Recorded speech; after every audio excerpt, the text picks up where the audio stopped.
Young people, you want to move in a little bit? So, good morning, everyone. I am Dr. Lenore Fulani, the Director of Operation Conversation Cops and Kids. I want to thank Willie Walker here at the Harlem State Office Building. In early July at the Schomburg Center for Black Culture, just 10 blocks from where we are gathered today, I presented a demonstration workshop of Operation Conversation Cops and Kids. This event was a training for 129 graduating probationary officers, all of whom had just been assigned to precincts in Manhattan. The training was based on an innovative model using performance, using pretending, and using improvisation to help cops and kids create new conversations with one another through which they can see each other in more human ways. Research has found that play and performance are uniquely effective tools for transforming human relations in durable ways. This model is at the heart of what we do in Operation Conversation Cops and Kids, which I created in 2006 with All Stars Project co-founder, Dr. Fred Newman. We began as a kind of underground effort off the official grid. We had strong support from the All Stars Project, the city's largest privately funded youth development program. I want to acknowledge the president and CEO of the All Stars Project, Gabrielle Kurlander, who is here with us today. I am also proud to be one of its founders. In creating Operation Conversation, I reached out to police officers that I knew from my years of community organizing and protests, and I asked them to volunteer. I called up young people who were part of the All Stars Project and other youth programs, and I asked them to participate. We began holding workshops eventually with 25 to 35 participants in community centers in the projects, at PAL spaces, in church basements, anywhere we could create a safe environment for risk-taking. I used theater and improvisation games to warm up the participants and break the ice. They performed skits together in which they play characters totally outside of their roles on the streets, such as a family discussing what kind of pet to buy. Then I direct them in conversation, helping them to share their experiences and to perform their understanding of and developing empathy for the other. Shortly, you will hear from young people and police officers who have participated in these workshops. Cops and kids both have told us that these shared performances in which they were able to go beyond their ideas of who the other is to something and someone more human become part of the mix of their subsequent encounters that they have with each other on the streets. Over the course of several years, with hundreds of police officers and young people taking part, all of this being funded and supported by the All Stars Project, the program came to the attention of Commissioner Ray Kelly. The commissioner observed a workshop in 2009. 10 months ago, the All Stars Project and the NYPD signed a formal agreement in which Operation Conversation became part of the NYPD's ongoing training of police officers. To date, 713 cops and 935 young people have participated, with an additional 129 recruits who were part of the training earlier this month. After this press conference, we will be holding our 66 Cops and Kids workshop here at the Harlem State Office Building. Violence in the poor communities has escalated this summer, affecting kids of all ages, including 4-year-olds. This is heartbreaking. My commitment as a Black leader is helping young people, 4-year-olds and teenagers, to live and grow. I know that there have been calls for a summit. I agree. We can summit all we like. I'm for summits. And anytime Reverend Al Sharpton calls one, I'll absolutely be there. But we need to devote those summits to things that make a real difference for the real people on the streets of our community, not just something that produces a headline for a day or two. In the course of Operation Conversation, I have met very fine police officers, many of them of all races, who have opened their minds and hearts to the young people they must simultaneously police and protect. And I've met very fine young people, tough kids, poor kids, angry kids, who take their dignity and even their lives in their hands every time they walk to the corner store to buy a soda or a pack of gum. They too have given us their anger and hopelessness and turned it into something positive. I commend Commissioner Kelly and the NYPD for their open-mindedness on these issues, for their willingness to do what works best to bridge the divisions in our communities, divisions that weaken both our ability to fight crime and our ability to provide a decent and quality life to everyone, regardless of the color of their skin or which neighborhood they live in. Commissioner Kelly and I both recognize that certain fundamental social needs are not being met by traditional approaches, and we have both put ourselves on the line to help meet those needs.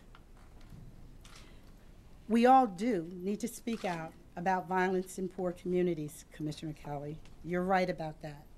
From the cops, to the kids, to the black mothers, I'm one of them, who send their black sons and daughters out the door every morning in fear that this is the last time we'll see our kids. We all know that there is a crisis in our communities, and there are legal and regulatory and policy and constitutional issues at stake here, and they are important.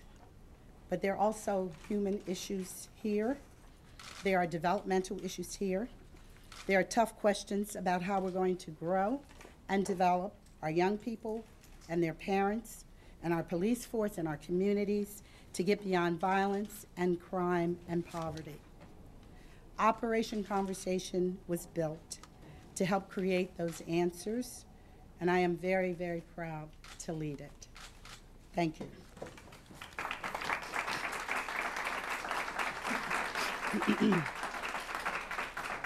Now we will hear from our Police Commissioner, Ray Kelly.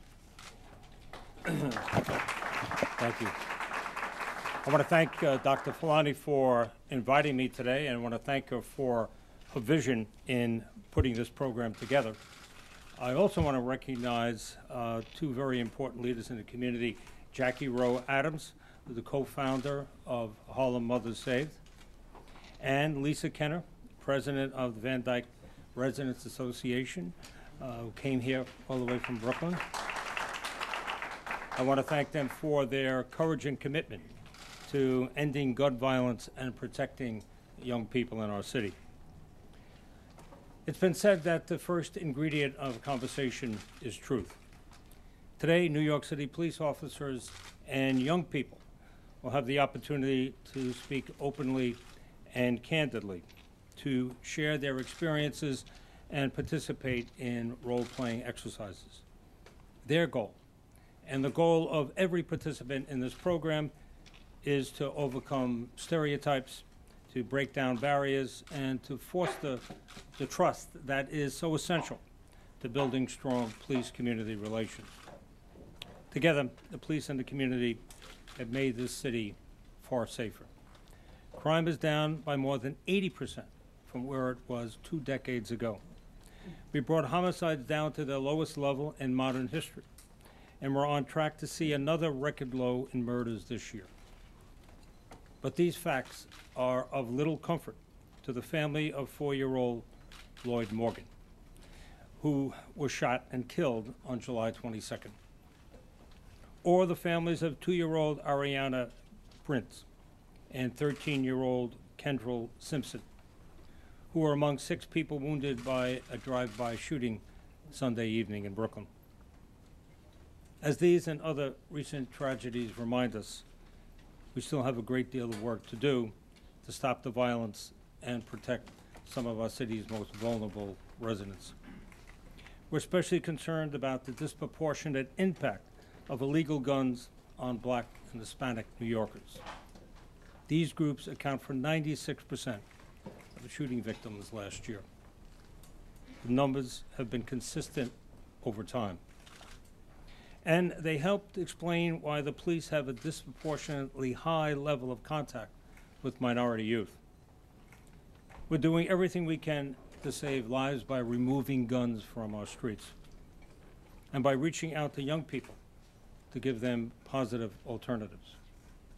We have an entire bureau devoted to community affairs and a range of programs for young people, including the Police Cadet Program for college-bound teens, our Law Enforcement Explorer Program, the Youth Police Academy, Summer Youth Employment Program, the Police Athletic League, the NYPD Mentorship Programs, computer training for young people in both the 77th and the 32nd Precinct, our youth soccer and cricket leagues, and the Juvenile Robbery Intervention Program in public housing, in which officers work with young adults to steer them away from repeat offenses. We've also worked hard to strengthen police-community relations by having a police department that is reflective of the city itself. In 2006, for the first time in the department's history, our police officer rank became majority-minority, meaning more Black, Hispanic, and Asian officers than white officers. Now, in my experience, there's no substitute for police officers coming from the communities that they serve. Operation Conversation Cops and Kids is another way we're looking to promote partnership, to promote understanding and strong police-community relations, and ultimately a safer city. As Dr. Fulani mentioned, I did have the opportunity to observe one of these workshops a couple of years ago. I was impressed by the candor, and I was impressed by the enthusiasm of the participants as they started the dialogue and worked to find common ground and mutual respect. So much so that we provided a demonstration of the program to all newly assigned police officers here in Manhattan North and made plans to have 20 of them participate in it each month. Now, all of these officers are volunteers. As any observation of the discussions with young people in these sessions reveals, it's definitely time well spent. Again, I want to thank Dr. Fulani for her collaboration and the young people and police officers here today for their participation. I'm hopeful that the program will continue to strengthen communication between the police and the community and deliver powerful benefits for both. Thank you again, Doctor. Thank you, Commissioner. Thank you. Now we will hear from two youth participants, Devin Balcacer and Joshua Brown.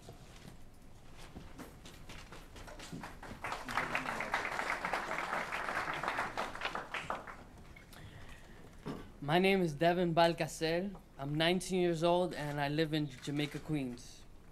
I'm part of the All Stars Project, and when they invited me to do this Cops and Kids workshop, I was very hesitant, but I signed up. Before attending the workshop, my attitude towards cops was very negative. From reading about police brutality in the newspapers, learning history, seeing movies, and watching my own family's encounters with the law, I didn't think they were there for us. When I first walked into a Cops and Kids workshop, I felt nervous and I was extremely uncomfortable. I could feel my heart beating really fast as Dr. Fulani had us sit next to cops. But as we all shared and worked together, I could feel everyone relaxing and slowing down. The brick wall between us was slowly deteriorating. Cops are people, not just symbols of authority. Jamaica, Queens is far from a Shady Oaks, gated community kind of neighborhood. Young people get shot in the park a block away from my house. My brother has been pressured to join a gang at knife point, and there are areas I can't walk through at certain times because of the disputes. There's a lot of pressure where I live.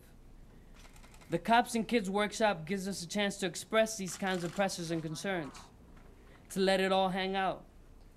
The strange thing is that I can now see myself befriending a cop. That's progress. I have had the chance to put myself in their shoes, felt the pain of working so much that you don't get to see your kids, and felt the pressures of having to do a really tough job. I could not be more grateful to be part of such a beautiful movement.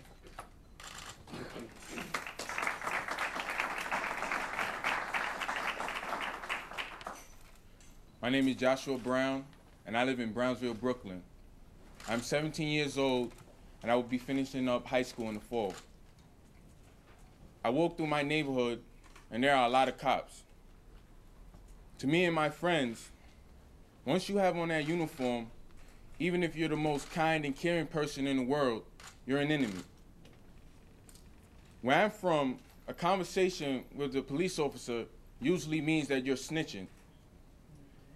It doesn't matter what block you're from, what crew you're in, or whether or not you're a good Samaritan.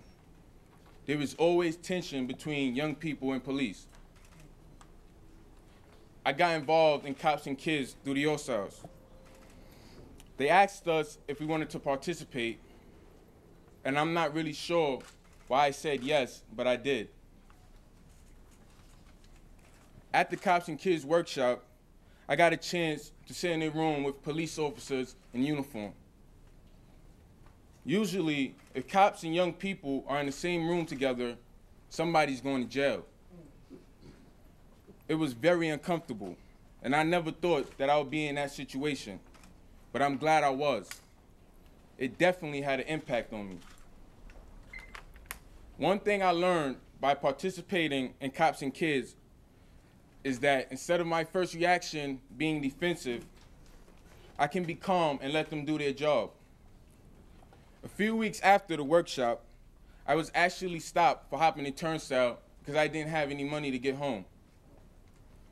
In the past, I would have argued, even though I knew I was wrong, but this time it was different. I did the opposite. I still got a summons, but the interaction was completely different because we were laughing and communicating. And I think every kid in my community should have the experience of this kind of workshop. Thank you.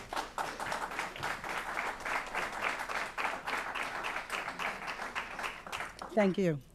Now we will hear from police officers Joel Matola and Michael Walsh, who have participated in the program.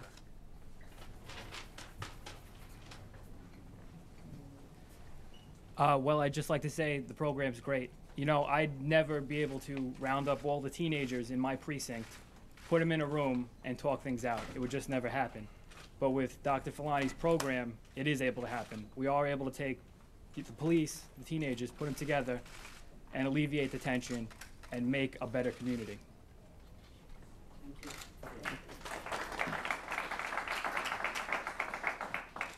Hello, my name is Police Officer Michael Walsh, and I believe this program gives you a wonderful experience for the police officers and the teenagers. It provides a unique experience where we can come together and talk about where we are in life at this moment. It brings me back to when I was a teenager, growing up in East Flatbush, and learning and experiencing the different struggles that you had to go through growing up in the inner city. It brought me back to that level, as well as it brought the teenagers to a point where they realized that we were human beings too. We have families and we have feelings, and we also have a job to protect and uphold the law. And I think this workshop provides that opportunity to open up those doors so that we can all have a understanding of what we all do.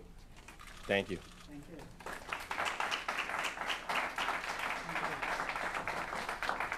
Thank you. Now we will hear from two community leaders, Lisa Kenner and Jackie Rowe Adams.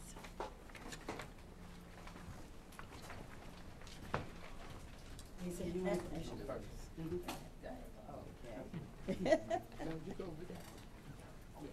Okay.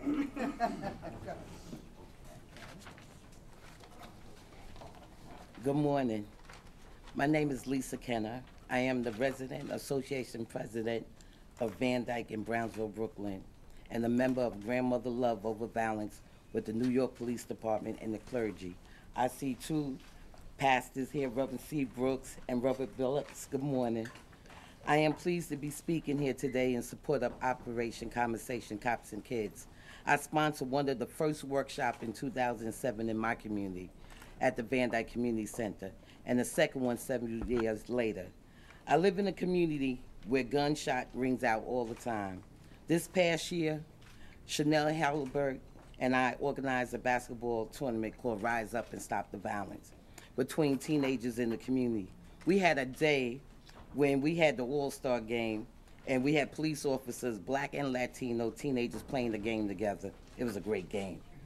Kids lost, but it was great. And one of the things that happened as a result is that the police and kids are talking to each other. It is important to take the time for officers and kids to get to know each other. Operation Community Conversation, Cops and Kids are doing that, and it's a great program for our community.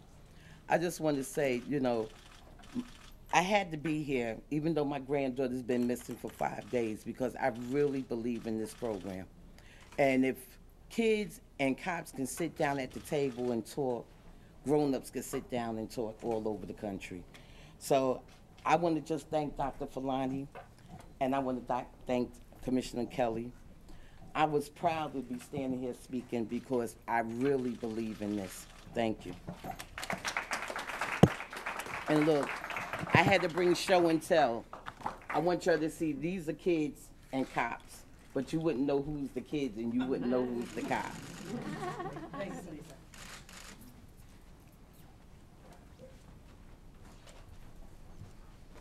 Good morning. Well, let me say I'm kind of emotional. I'm very emotional this morning, just sitting there listening. And I'm Jackie Rowe Adams, and I'm the co-founder of Harlem Mothers Save. The issue of violence in our community is very important to me and the families that I work with. I'm so glad to be here today because this is overdue and very much needed. I'm glad to be a part of this press conference. I was actually a participant of the All-Star program. Matter of fact, I came in second as the winner for singing years ago. And so I am a part of this program. I'm so excited about Operation Conversation Cops and Kids. And so what it means for our city. I have had the opportunity to sit in a workshop, and I could not believe it. I really couldn't, in Woodside, Queens. I forced myself to go because I said, I think, you know, Dr. Filani have something here. And this sounds very serious. Let me go. Well, boy, did I know. This was a serious piece. And also attend the Cops and Kids demonstration. But I call it a play. That wasn't a demonstration. Workshop at the Schomburg. It was fantastic. It was great to see the attitudes of the cops and attitudes of the kids. At the end, it changed. It changed the attitude of the kids towards the cops. And I believe in you now a little bit more, said the kids. And the cops' attitude towards the kids, I feel a little bit more comfortable with you now. That's what's key, changing the mindset of the youth and the cops. When they leave this workshop, and I know for a fact because I watched it closely, they leave with a sense of trust, with a sense of hope. I think, but I'm not going to say I think, I know that Dr. Filani's work is very, very important in our communities. She's been out there fighting this battle for a long time, but I have to say, with me being on the ground out there Dr. Fulani, you came up with a fantastic program. This is because look at how the kids blame the cops all the time, and people blame the cops because they didn't know the cops. This is great. Let me say to Commissioner Kelly, you're the man. Thank you for your sensitivity in this issue. Thank you for working with Dr. Fulani in this program, Operation Conversation Cops and Kids. This is very much needed. I hope it go nationwide. We need it. God bless you, and let's keep up the good work. Thank you.